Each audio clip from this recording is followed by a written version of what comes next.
میرے اور آپ کے آقا جناب سیدنا محمد رسول اللہ صلی اللہ علیہ وسلم نے ارشاد فرمایا کہ 3 قسم کے لوگ ایسے ہوں گے جن کو اللہ جل جلالہ جنت میں داخل نہیں کریں گے۔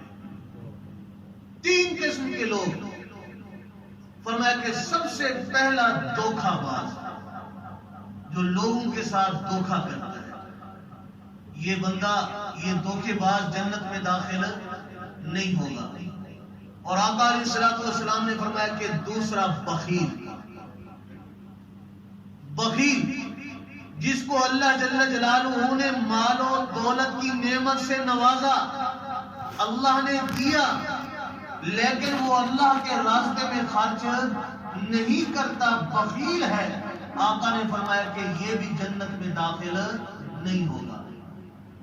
اور حضور اکرم صلی اللہ علیہ وسلم نے ارشاد فرمایا تیسرا وہ شخص جو کسی کے ساتھ احسان کرتا ہے پھر کسی موقع پر اس کو جتلا دیتا ہے، ایسا بندہ بھی جنت میں داخل نہیں ہوگا۔